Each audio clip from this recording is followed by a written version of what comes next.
The war in Ukraine has been going on for 3 weeks now, and already 691 civilians have been killed. But according to the United Nations Human Rights Office, that number is likely much higher. Another 1,200 others have been wounded, and so far, more than 3 million people have fled the country, including a family of a Boise man.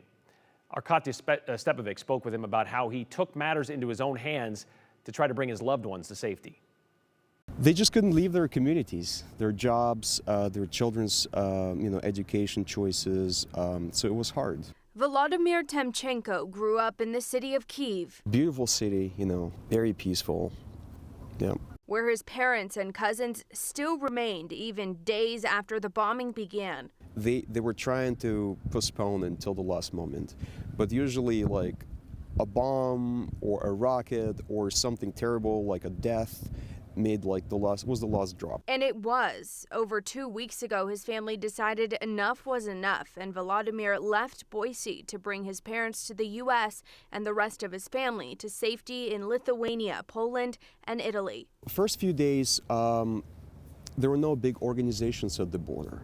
People who were fleeing in thousands, they were lining up on the other side to go through the bureaucracy of, going through the border. But he couldn't go inside the country because then he would be forced to fight for it. Men were turned away, so only women and children and elders over 60 could cross. Leaving Kyiv was not easy.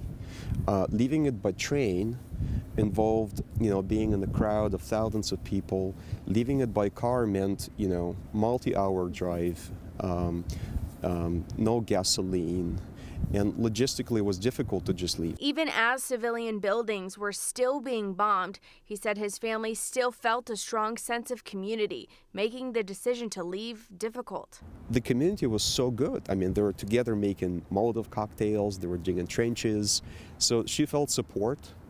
And but I think that support and safety was a little bit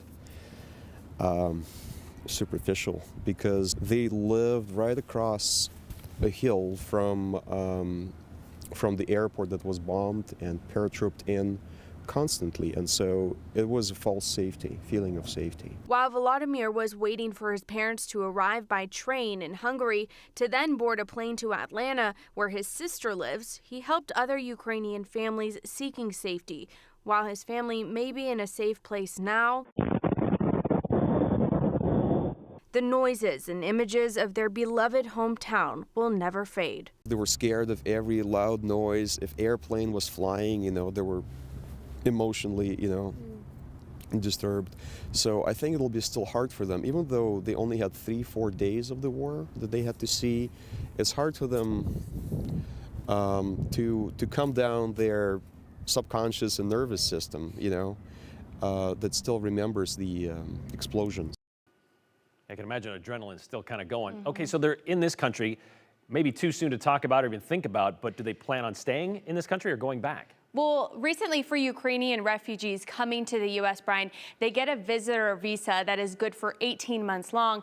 Now, if they stay that long, kind of depends on the future of Ukraine, right? And they are very anxious to get back, at least his parents. Now, as for his cousins in other countries, they have 3 years with a right to live and work policy, which is a recent EU response to Europe's biggest refugee crisis this century. So they could be there for a while. And a lot of European countries kind of easing their immigration policies because of what's happening. Absolutely. All right, thank you, Katya.